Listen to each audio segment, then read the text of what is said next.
All right. Good evening and good night, and welcome to the It's Your Perspective Talk Show podcast.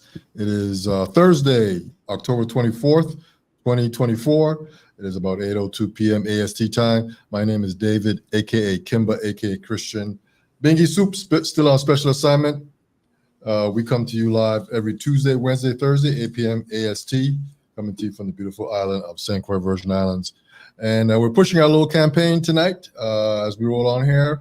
What we call rolling to 500 shows. Tonight is episode 488, and we're on our roll to 500 shows coming up here soon. I want to thank all our guests, all our past guests, new guests. I want to thank you in advance for coming on the show. But as we roll on here tonight, we do have some guests in the studio, and let me just click them on here right there. And there they are. Welcome to the It's Your Perspective Talk Show, Yvonne Petersen and Vienna Kudra. They're back again. They've been on the show a few times in the past, just sharing some good information about what they're involved with, what they're doing here in the Virgin Islands. Yvonne, how are you this evening? I'm fine. Doing good? What about you, Vienna? I'm okay. The listening audience. Okay, and Vienna, you doing good too? Yes, I'm good. Hey, okay, and as I said, when these guys come on the show here, we have a lot of knowledge that they want to share about things that they're doing. So Yvonne, go right ahead. Let me just give me 1 second here and open this up here. I guess to start the conversation, I want to say establishing a coalition of grassroots organizations. So tell us a little bit about what you're trying to do here. Okay. Good evening to you. Yes, and thank you for inviting us, David. And I'm happy also to have my director of the Family Chair, as well as my partner who works closely with me on our program. What we're talking about is that the VIDDC coalition from Voices, from the Family program to Beyond Visions also. We're building a coalition that was based on requests from FEMA following the two hurricanes, Irma and Maria. And the reason about is to build a coalition to help small nonprofits in the territory so they can be more able to be sustainable, get the resources and different things so they can be more competitive and be able to get funding to help our most population, those who with special healthcare needs, those with disabilities, those who are at risk. And so what we want to talk tonight about is myself and Kudra is to look at the program that we have in order to build that resources to help other nonprofits. For example, developing a data system that can be used, develop a grants management system, to look at a fund accounting system, a true fund accounting system, which is different than QuickBooks or Peachtree or Sage, one that can manage grants up to 5 years. So those are what we're looking at. We also are working on developing the internal resources. So we're building an online site called a SharePoint site where the documents and the different information that the nonprofits will need will be there for them as part of working with us. But one of the key things is that we're looking at how we can become more resilient by building the grants to get larger grants, and from that point, then sub-grant to other nonprofits. So they will have to create their own grant, create their own program. They can just take our program and replicate it. For example, right now, we've been doing a program called Sexual Risk Avoidance Education for several years. And this year, we're going to be, as a pilot program, do a sub-award and give Audience Inquiry right now, 2 other organizations, a sub-grant, which means they'll be able to take the program and replicate it. And we'll provide the data system, we'll provide the financial system, we'll provide the program supplies, the curriculum, and all of that, so that all they have to do is, let's say, replicate the program. They don't have to take the funds, they don't have to look for the materials, they don't have to worry about how they're going to get training. That are part of building that coalition. That's just a pilot program, and we plan to expand it to do more. And the bottom line is that our nonprofits in the territory, especially the grassroots ones, really don't have the resources and don't really get the resources that's needed to build the organization and get the funding that would allow them to be able to do the programs and not be totally dependent on local funds, which we know is a challenge. Ms. Kodra? Yes. Good evening. I am Good Vienna evening. Kodra. I'm the chair for our Family Voices in the U.S. Virgin Islands, and I'm away under Beyond Visions. And yes, I'm here with Yvonne to speak more about our nonprofit organization and how some of the checklists of what they would need to Mhm.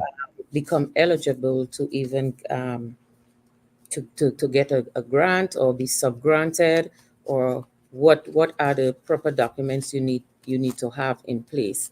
Because what we're looking at here, we have a lot of nonprofit organization in the U.S. Virgin Islands that's not really prepared, that have everything in place. So those are some of the things Beyond Visions is here to help. Okay, so we're going to go down the list of with a couple different things that a nonprofit would need to be eligible. I would Go like ahead. to add also that because,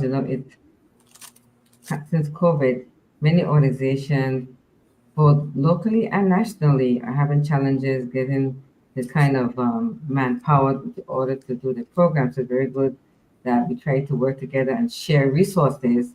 Let's say, so make sure our report is done on time, make sure we have the system that we can work together on.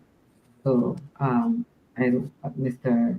David, would you like me to kind of get an example of some of the programs that we're using? Yes, yes, please. Okay, so um, can you see my screen? Not yet. Not yet.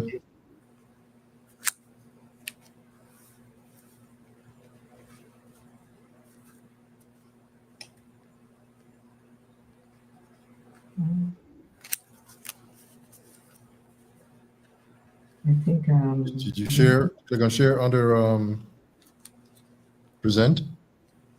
oh yes, okay. Share, okay, will do.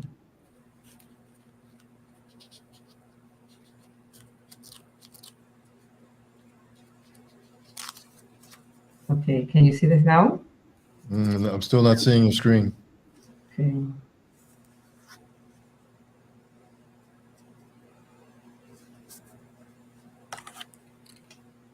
Hmm. I should be seeing it now. Okay, Huh? there we go. There we go. All right, there we go. It just popped up. Okay, so well, the system in the VM, we kind of, so this is actually just a sample of one of the programs that we have. In fact, we just started a new program called "It's My Life, My Responsibility." It's a competitive sexual risk avoidance education. Yvonne, Yeah? before you go forward and talk about this, kind of explain to the viewers and listeners what the SharePoint is. It's a sort of a Okay. centralized. Kind of explain that, and then go into exactly what you're doing specifically with it. Well, the SharePoint is program that's part of the Microsoft 365, and it allows you to develop these mini sites that will be used to provide and share information and share data and share things that you want to share with your clients or your partners. And so what we're doing is for each program we created a site that has information that will be available for our program recipients or sub-awardees, and able for them to be able to not only use the system, but also find the resources that they need in order to um, provide the programs and activities that is part of the program. So, for example, this here is the goal, Beyond Vision's goal of positive youth development. So you find the programs on this site that will be used. For example, the program we just started in September 29th. And if you look here, the components of the program, for example, like real baby care, where you take the baby home for the weekend, the youth has to take it and take care of it. We can monitor them. We can see whether or not they took care of the baby. We can monitor whether or not they was neglectful or they did a good job or they took 10 minutes to take care of the baby's needs. We have it in here. We also have the life skills evidence-based program, which is going to be here also. And then we also want to do an introduction for the parents so that when the youth are participating in the program, the parents understand what is important for them to support it, what is important for them to understand their roles as a parent or a caregiver. And if you look down here further, here we have all the different documents that you use for the program. For example, we have a BVF middle entry evaluation.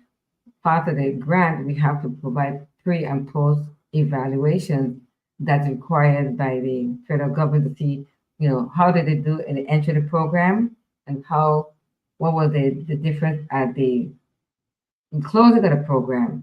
In here also we have information on the application review so they can look to see what the program is about.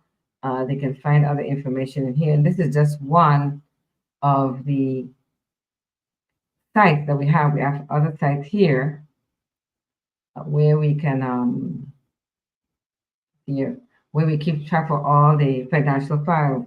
So if we have a program and instead of the organization or the individual have to create their own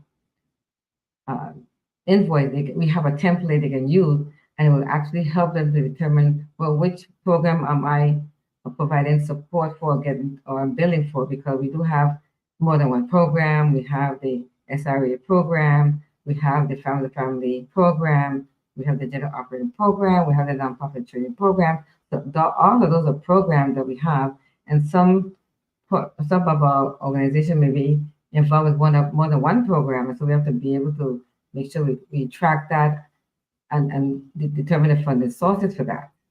Another program that we have, for example, let me see here.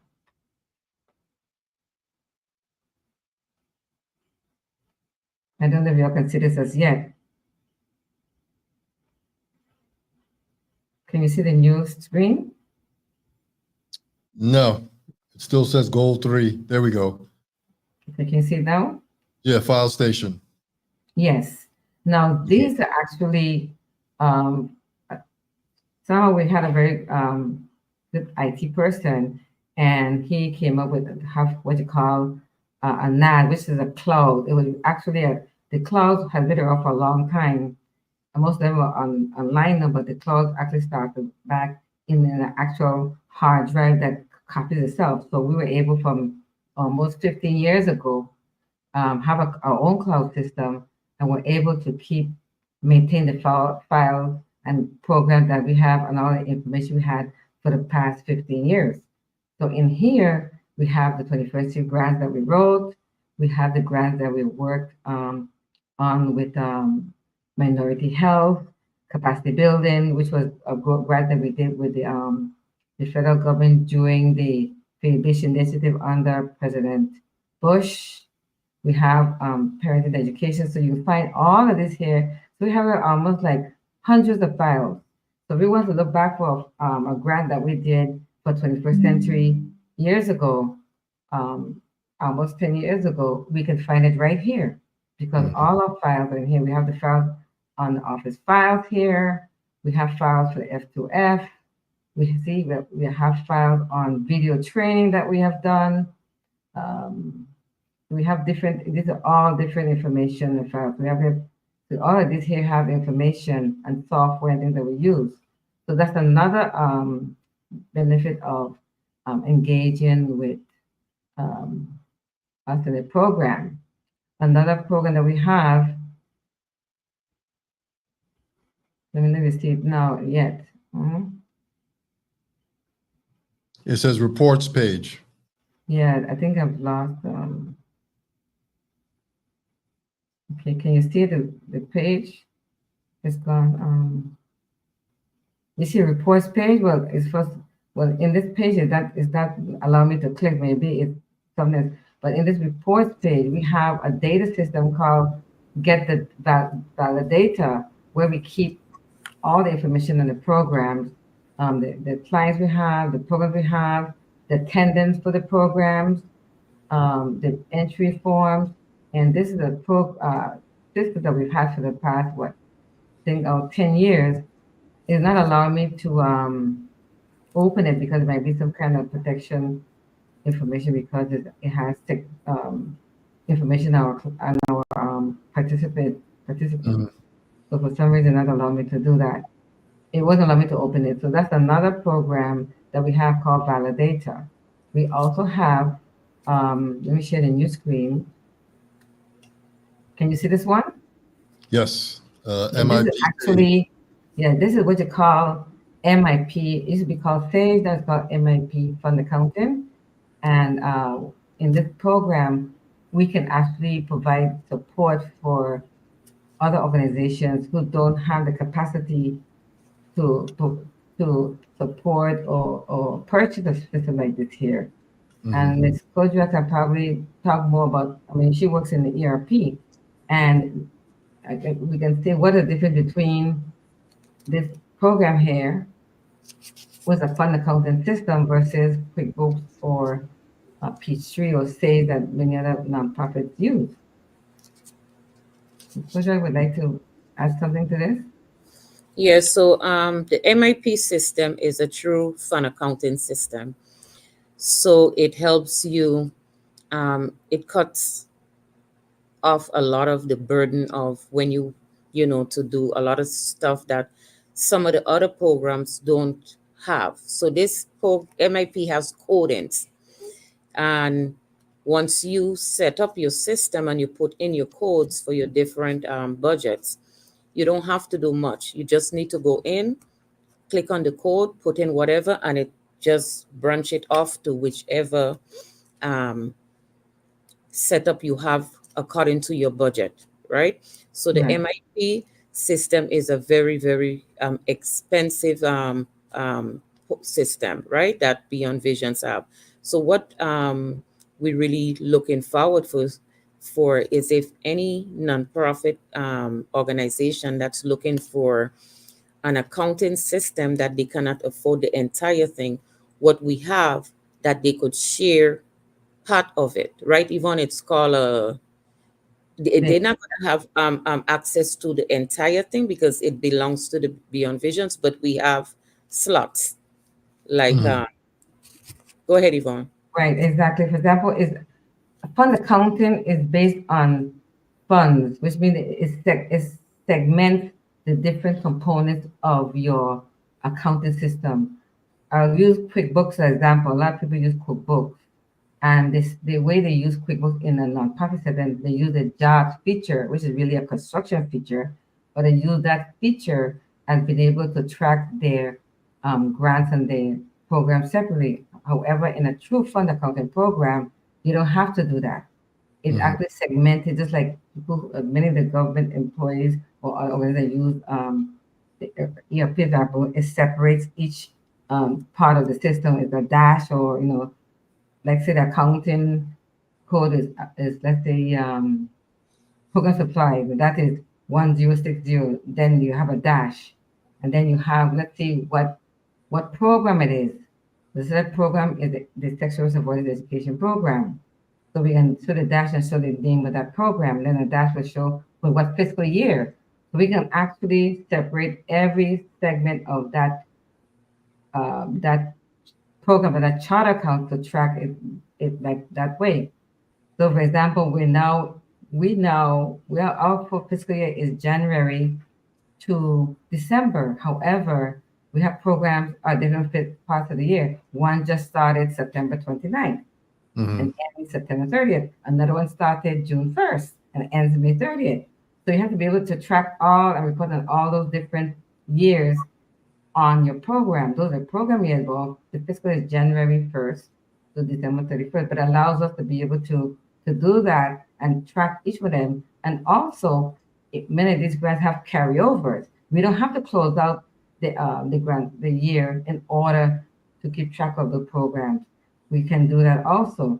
And if let's say an organization don't have the capacity to have one of, let's say, a database, which can be costly, we actually have set up some segments that are there specifically that other nonprofits can use. So let's say we have a nonprofit, let's use F2F. When they begin to use the system, there'll be the accounting code, the program code, the fiscal year, and then we have a dash that says F2F or the name of the program and also the grant. So we can separate and track the grant separately, the program separately, the fiscal year separately, and that's a system that, as Ms. Koza said, it makes it separate itself from any other system. In fact, what I like about the system, I have used ERP, and let's say the number for a program is, let's say the sexual risk avoidance education program is 10600, and then you have a dash fiscal year. Whereas in this program, we can either use numerics, alphabet, or combination of numeric and alphabet.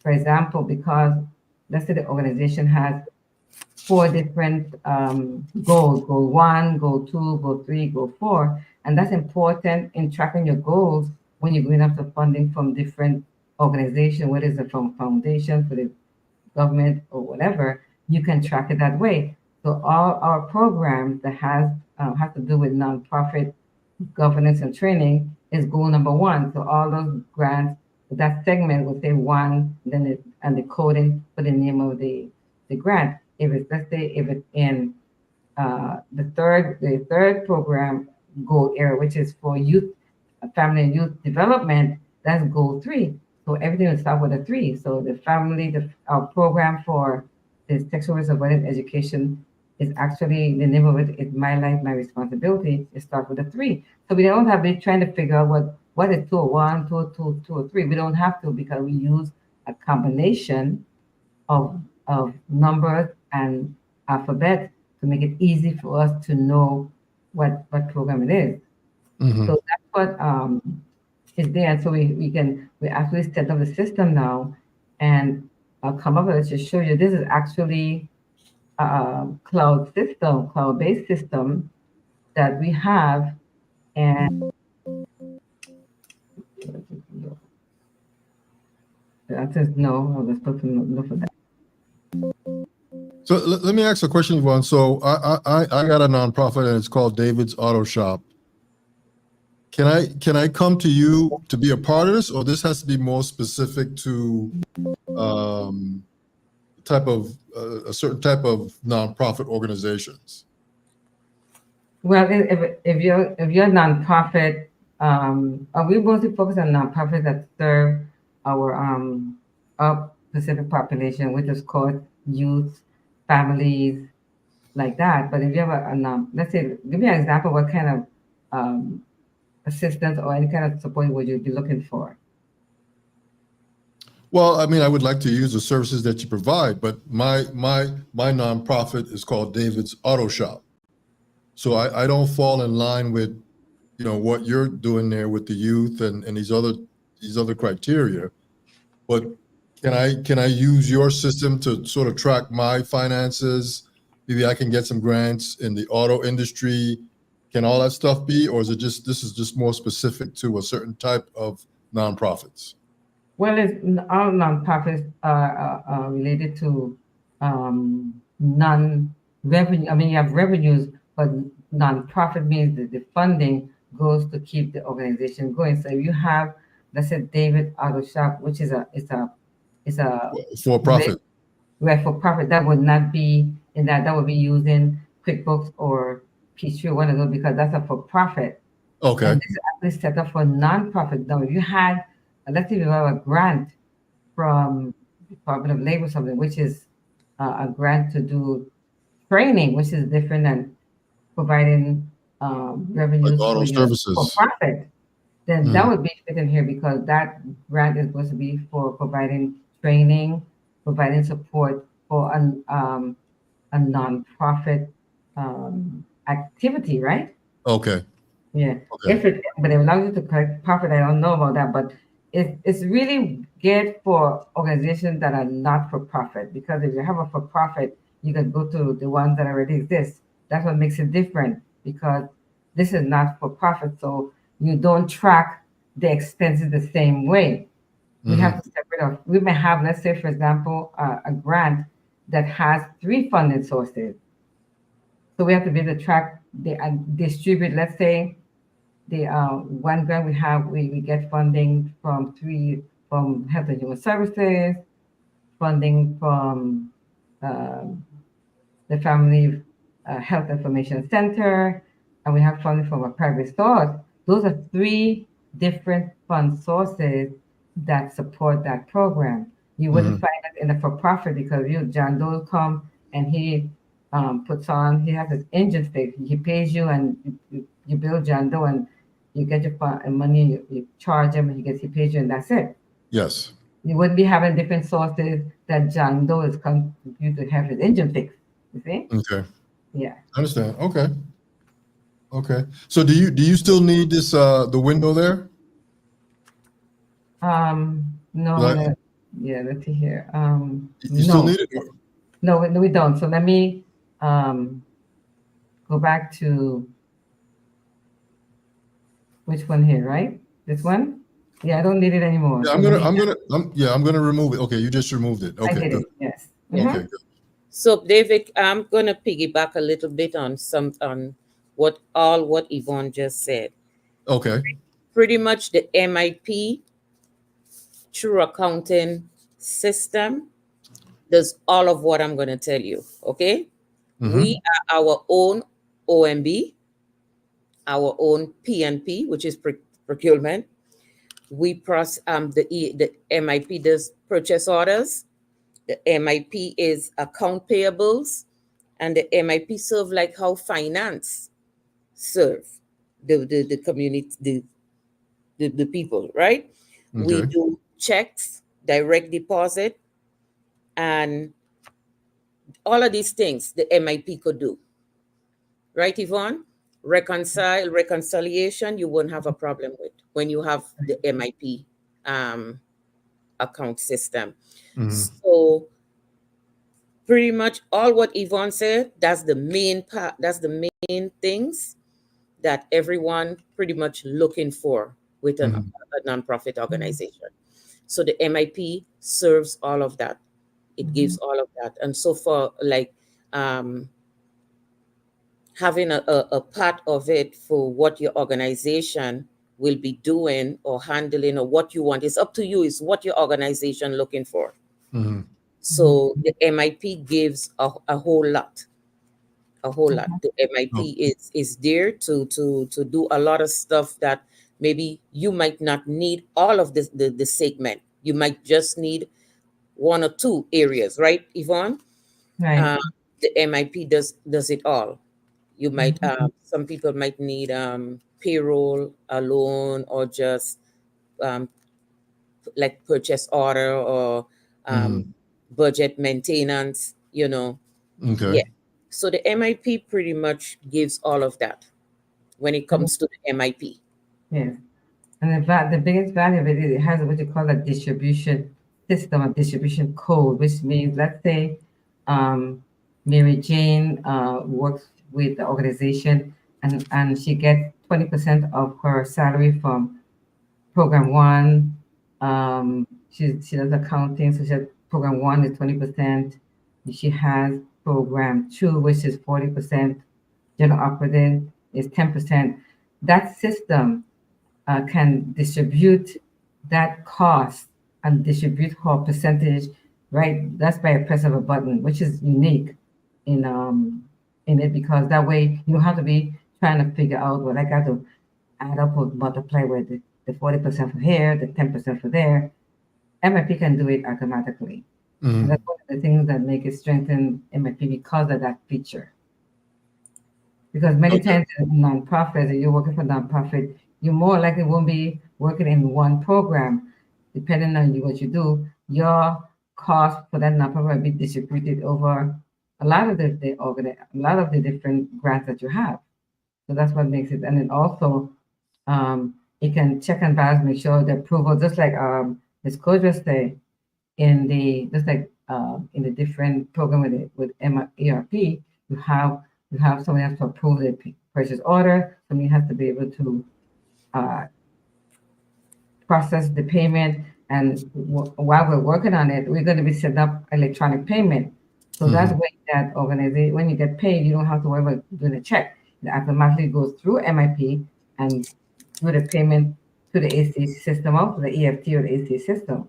So that's that's another thing that is important to know. It streamlines the operation. When everything's set up, everything is streamlined. So this whole process is brand new, correct? Yeah, we're doing it. We used it. Young Visit used it before years ago. They had a system when doing the Faith Beach initiative, and they were using it back then. And then after before closing, things were like a little bit stagnated. So we purchased it all over again, but we didn't have to pay the full price of it because we already had a lot of the system already. The structure was there, the data system was there, so we just have to just bring it back up. Yeah, so get the system to that is very expensive, and I think the benefit is that it's a cloud system, which means we have it secure. And in fact, once an organization becomes part of this program, the IT person has to really come and set it up to make sure the system is not being able to hack or things like that.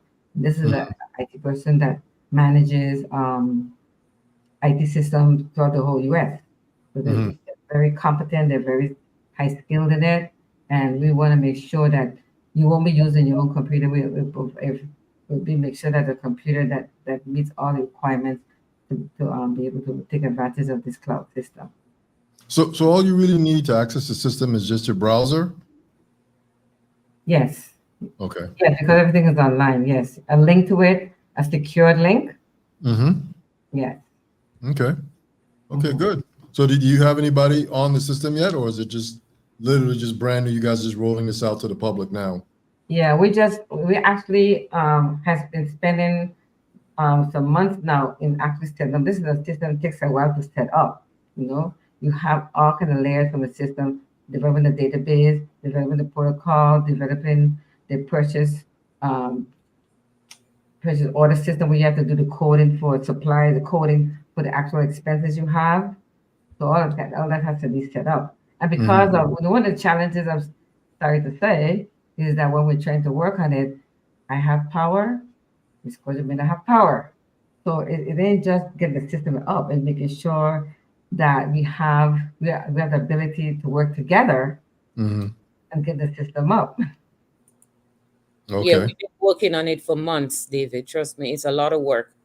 Okay. Yeah, it's a lot of work, but it takes time. But we there. So basically, what's happening here is that you guys are subscribing to a service, and then you're offering that service to nonprofit organizations, basically. Yes. Okay. And it's just not the MIP system only, David. We have a VIDDC suite. Like Yvonne said, we also have our validator. Our validator where you could that's part of it too, which is very important to have when you're a nonprofit.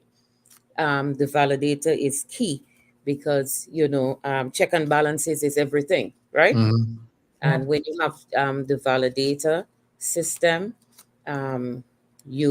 let's say you get we sub-grant some funds to you, you use the validator.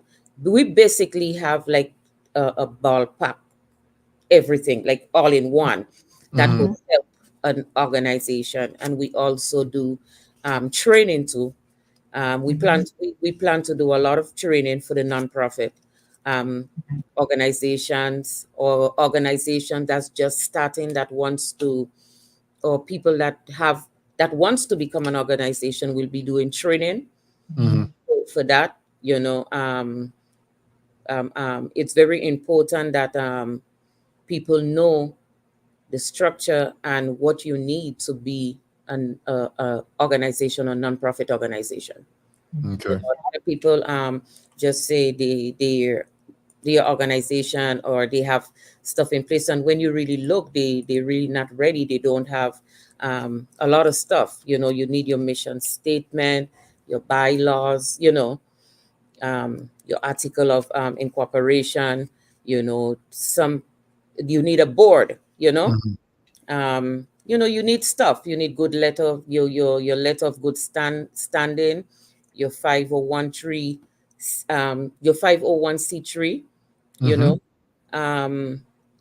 So we will be doing training on stuff like that, and yeah.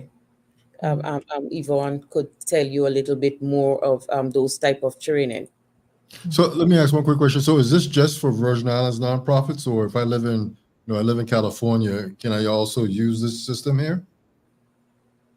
That's a question for Ms. Petersen. Yes, well, let me go back to it. What's important too is that once we get the organization together, all of us, like after COVID, are having challenges finding people. So once we work together, we're going to be able to share resources. You don't have to be here in order to participate in the program. We actually had organization, we're doing some training right now that includes people who are board members that are in New York or in Virginia. So it's not really just here, but we are focusing mostly on bringing the organization here in the territory. For example, we have been talking in conversation with the VA Housing Authority, and they're just starting their resident council. And we want to be able to provide them with so to say, help them set up the structure. And I'll bring this up as a segue is that I can't say who I do grant reviews for, but I do grant reviews for private foundations. And what's interesting, what Ms. Kota say, is that a lot of times people or organizations create their own vision, mission statement without going through a formal way to do it. And it makes a difference. For example, from the family, we just went through last year the mission statement and the vision statement. It took what, almost the whole day, right? Yes, it takes time. To do that. It takes time, David. You can't just say this is my vision and just say something, or this is my mission, and or this is my goal. It's not as easy as that. You might have something in mind according to your organization that's what you want your goal to be, but that's not the way to actually find out if that's your goal or even your mission. You have to go through a SWOT analysis, and those are the things we will be part of our training that we'll be putting out here for organizations to attend, to get some of the to get the information, the proper information that they're going to be needing to get to your mission and your goals and stuff like that. We will be doing training on you get what you measure. We kind of certifying that. Me and Yvonne, we have brought people down, professional people to do those type of training. In St. Thomas, I think they were here too. Yvonne, did they come to St. Thomas? Yes, they were.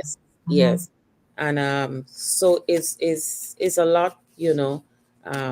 We have, and basically those trainings. We have like we plan it out. We do our outline, and we have somebody, a professional trainer, where she does a lot of the training.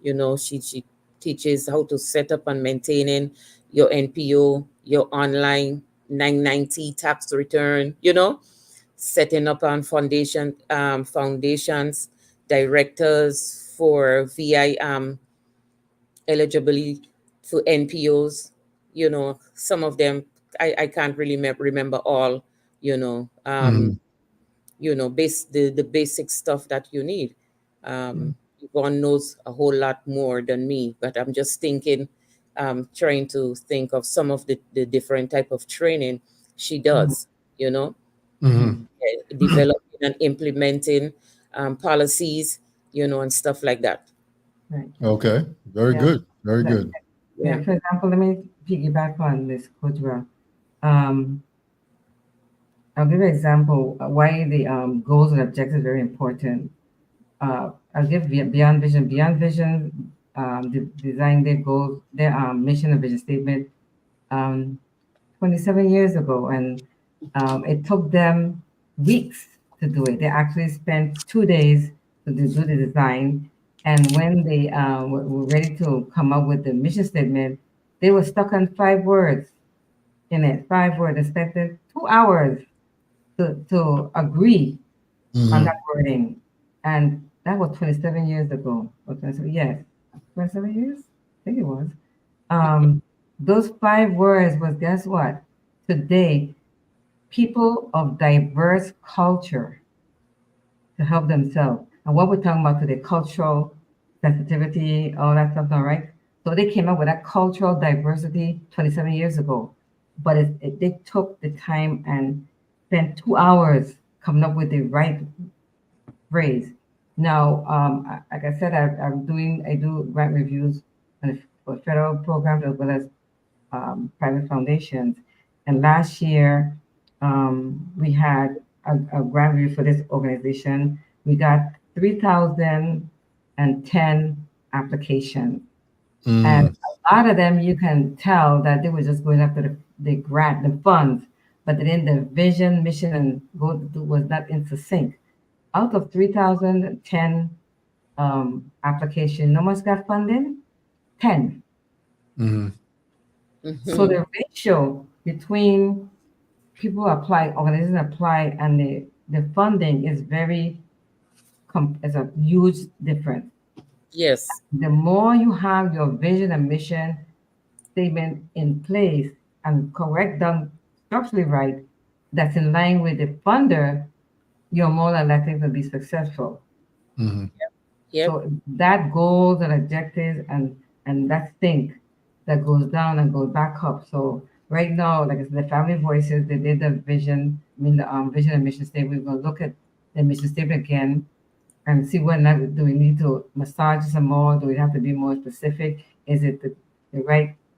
Is it too much words? Is it not enough? And then from that, they're going to go into, well, how do you meet your mission statement? How do you do that? What will be your goals? What will be your objectives? What is your performances? How do you measure them? And all of that is a cycle that goes around. And a lot of organizations, when you see them, they don't have that in place.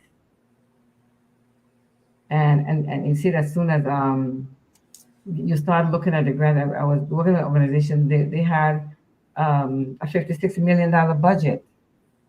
And they're supposed to spend the money in 10 years.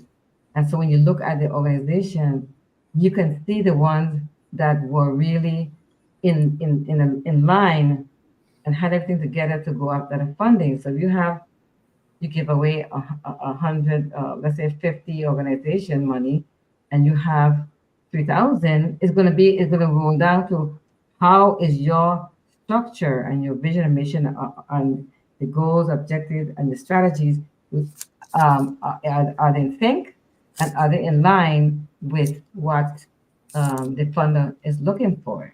You know? So that's important, and that's what we can do with. We can help them do the massage and do it through the right way all through, so they can have a system that can be competitive.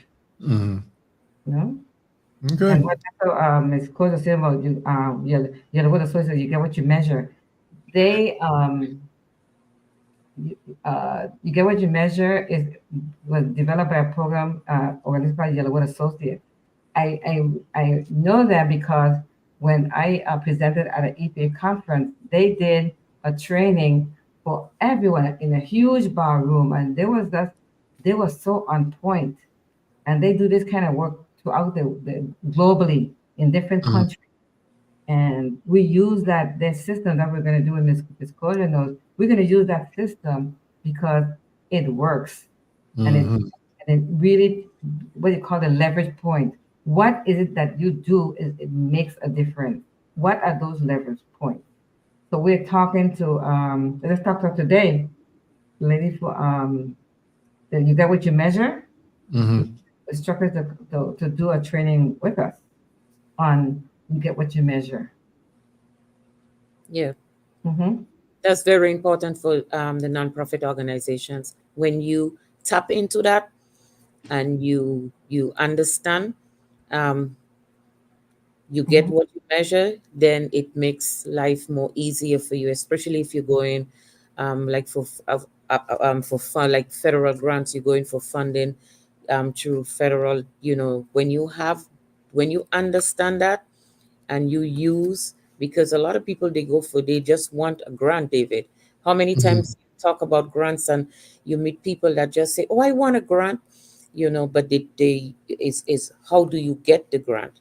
What Mm-hmm. qualify you to get a grant? You just don't get a grant. Like Yvonne was saying, you have to use your mission and your vision statement, your goals, you have to implement all of that To create the grant. to create your grant. And if you Mm-hmm. don't have that now you see where you understand where it cuts the you create a problem right there when you don't have that. When you Mm-hmm. don't have a mission, you don't have a vision, you don't have goals, the measurement, you don't have none of those things. How are you gonna get that grant? You're not gonna be chosen. It's like Yeah. Yvonne said. They had how much, Yvonne? 300, how much people? And only 2010 organization. 3,000 and only 10 organization got it. Okay. Yeah, That percentage is real low. Yes, yeah, and that's really we know we call it, and then they chasing money. That's the yeah. term they use because Mm-hmm. you see the grant, you see the amount, and you apply. But Mm-hmm. does your what you do is in line with it? And I remember Ms. Kojaga said the DD Suite. I'd like to show you the DD Suite, which is a very powerful program also. Hmm. Um, can you see it? Let's see if I No, can. we can't see. Don't Okay, let forget, me you have see to that. press How can present. I do that? Click on Um, present, Yvonne. To huh? the Click on present to the bottom of the screen Okay, hold on. before you share. Okay, hold on. Right, present, right? Okay, present. All right, share screen. Okay, share screen. Okay, here it is right here. Can you see it now? Not yet. Okay. Mm, Not yet. Nope.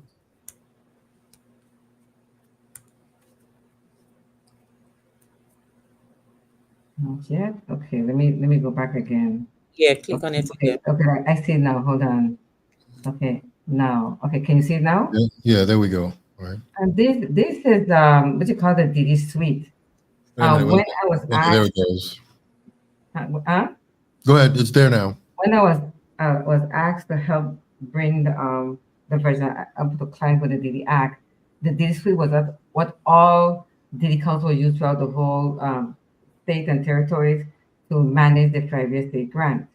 And so what we're doing now, working with them in order to kind of make it a little bit different so that it can be used for other organizations.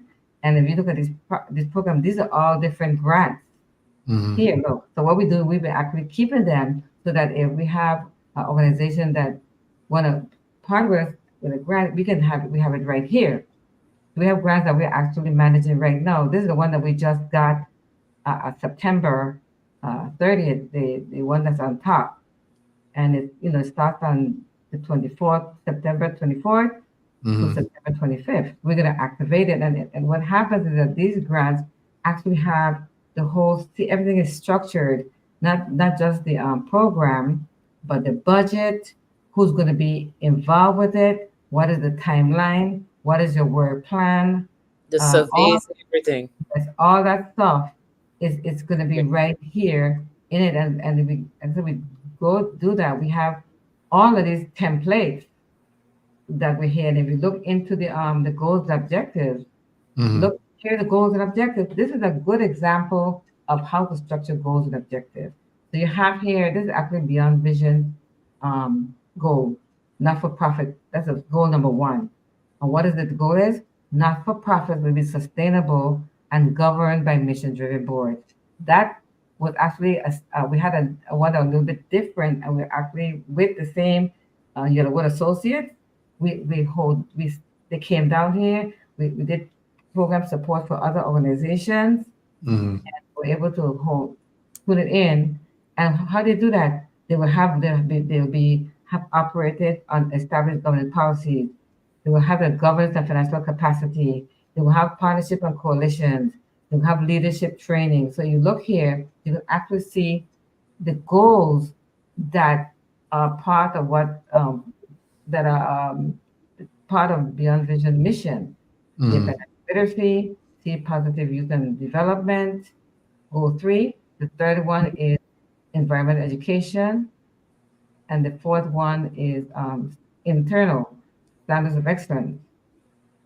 Yeah. And so those are the kind of things that we do, and we can do the same thing for nonprofits when they go through that process of this who you are and go through the SWOT analysis until you get what you measure, you will be able to focus and On your get your goals and objectives in line. And this doesn't change.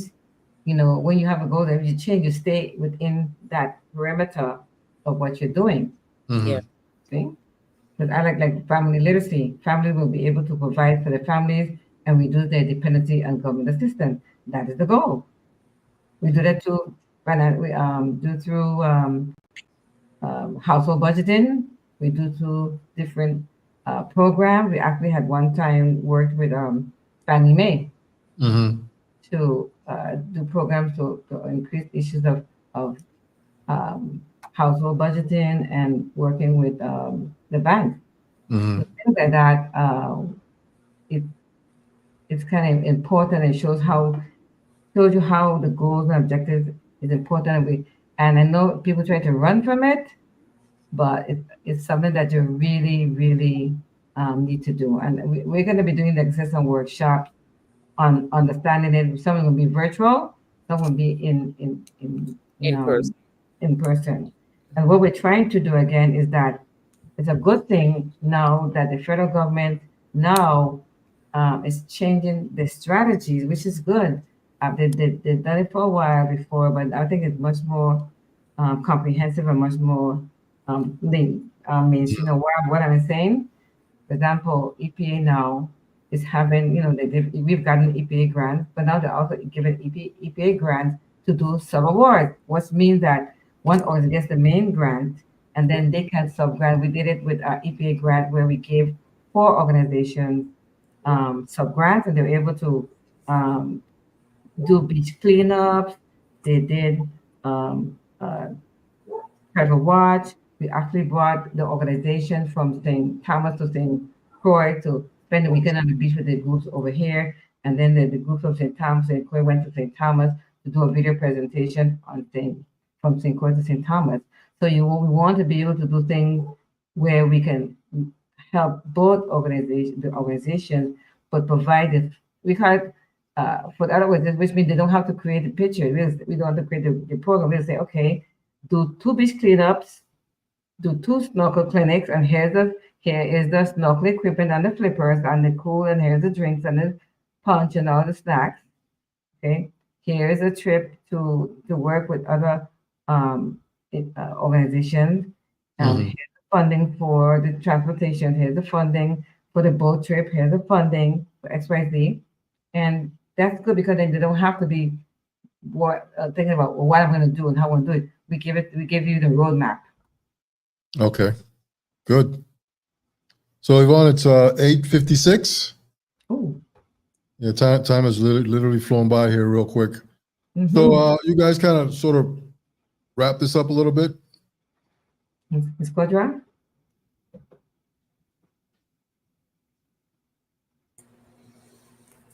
Yes, I would like to thank our listening audience. I would like to say good evening to my members, for the F2F family, my parents, and we're for the family voices. We're still looking for members, and we're going to put out, we have a newsletter. Yvonne did talk about that one. It's the Yes. time that will be on a next talk show, David. Mhm. Yes, Okay. we have newsletters that we put out every month that have basically all the information that you need that supports Beyond Visions. Yeah. Okay. Ms. Peterson? Yeah, thank you for saying that, Ms. Coach. Right, because and it's a partnership between Beyond Vision, the Family Health Information Center, Family Voices, Disability Rights Center, and several other organizations. And we do a comprehensive newsletter that has information for the organizations that work as a partnership. For example, one of the newsletter had information on sickle cell, and we had a newborn screening, and we had the information in both English and Spanish. And so once we have it set up, we want to make sure it's in Arabic as well as Creole French. We have a lot of Haitian population that does not read the language, but they speak it. So a lot of information you find. We had that issue about depression sometime and bullying. We bring up things on the newsletter that is up to date. Things that are happening now. Like right now, let's say that sickle cell is a big issue now, and we know that that's one of the areas that we have to focus on. Ms. Kodra, regarding looking at the issue with sickle cell. And getting people tested and understand, the challenges. So things like we do with it. If you wanted to sign up for the newsletter, just send an email to myself, Whitey Peterson at beyondvision.org, or to Ms. Kodra, bkodra@beyondvision.org, and we will put you, sign you up for that newsletter. We get about 300 people subscribe now to that newsletter. And this is via email, correct? Yes. Or do you do it via like Facebook or something? This is email, correct? Yes. Just email her and give us your email address, and then we would add you to the newsletter. And the newsletter comes out the 1st or the 5th of each month. Each month, yeah. Okay. All right, great, ladies. Good stuff. Once again, sounds like you guys are getting ready to take nonprofit businesses to the next level here and provide the resources and the things that they need to sort of get to the next level. Yes. And what better way to do it than at home? Yes. So I take it too that you guys did your analysis and determined that I guess no one else was doing something like this, so you guys decided to do it, or was somebody else already doing it now? There's competition now for this type of service. No, I won't say that. Beyond Visions, we don't even look at much what is going on out there. Like Yvonne says, we stick to our goals and our mission. We are mission driven, so we if you know our mission and our vision, our goals, we stick to it. So it doesn't matter who were doing it. If we did it first or somebody did it first and whatever, that's we don't focus on that. Okay. And I think it's also important that we did the mission all that based on data. Yes. We need to be data driven. When Beyond Vision did 2017, they looked at the data in the Virgin Islands. What was the poverty rate? What was the youth rate, the pregnancy rate? All that they looked at. From the beginning. Exactly, from the very beginning. And we're saying this here because we look at, Ms. Coach can tell you, we look at data to make decisions. I'll give you a good example. It's time to go. When we looked at the issue of trauma that we have in the Virgin Islands, we came up with a trauma-informed policy a year before Irma Maria. Year before, we looked at the issue of trauma, and we developed a policy for trauma. Unfortunately, we did it. We invited the aspirants and the senators. Only one of the I think it was Senator Myron Jackson. He came to it, and some of the aspirants came. But just think about it. If we're more data driven, we'd have been when the Irma Maria hit.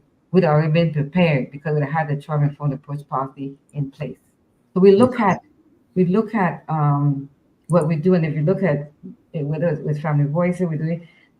things don't really change. It's the same issues, it's different in a different manner, but we're always trying to improve the system. So, it's Closure Family to Family. That's a national program. Mhm. It's developed for children with special parents with children with special healthcare needs. And so, we look at in that program, we always look at how do we help parents prepare. We're now looking at working with Disability Rights Center, one of our partners, to train parents from Family Voices to see if they can go to the meeting with the IPs for the children who have special education and train them. Not only train them, but give them stipends to attend. Mm. So we're working with disability rights on that now because if they're taking the time to do that and help other parents, it's agreed upon that they should be compensated with something. Okay. Everybody works for something, right? I don't. You don't work for free. We all work for something. So we should do that with the parents. Whether or not their job, we want to do that. So that's one of the things that we're doing with this coach. To say we stick into our lane, but our goal and objective is to provide what we do with organizations that we serve. Yeah. Okay, perfect. Well, I want to thank you guys for coming on the It's Your Perspective Talk Show podcast tonight.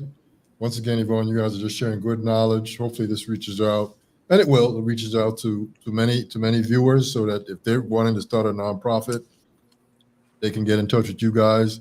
Get them your email address real quick again. Okay, it's well, you can give it generically. You can go to info@beyondvisions.org. Okay. And that way you'll be able to not only contact visions that we work to, we are partnering with the Family Health Information Center and Family Voices and Disability Rights Center. So when you hit all that coalition. Okay. All right, good. Well, I want to thank you guys for coming on the podcast tonight. I really appreciate it. Once again, in closing, I'd just like to say that this is the It's Your Perspective Talk Show podcast every Tuesday, Wednesday, Thursday, 8 p.m. AST. We are on the road to 500 shows. Tonight, we're just concluding episode 488. So we're on the road to 500 shows. Soup and I have been working hard, pushing hard to get there. And we will get there here, hopefully by the end of the year. Once again, I want to thank our guests, Ms. Kudrow and Ms. Petersen, for coming on. Always got good stuff, good information about nonprofits and some of the grants and the programs that they're working on to help improve services, lives, situations here in the Virgin Islands. Once again, ladies, I want to thank you very much. This is It's Your Perspective Talk Show podcast, and we're out. Everybody have a safe and good evening. Thank you so much. Thank you. Thanks for Thank having you. us. Good night. Good night. Thanks. Good night to Bye-bye. the listening audience. Yes. Bye-bye. Thank you.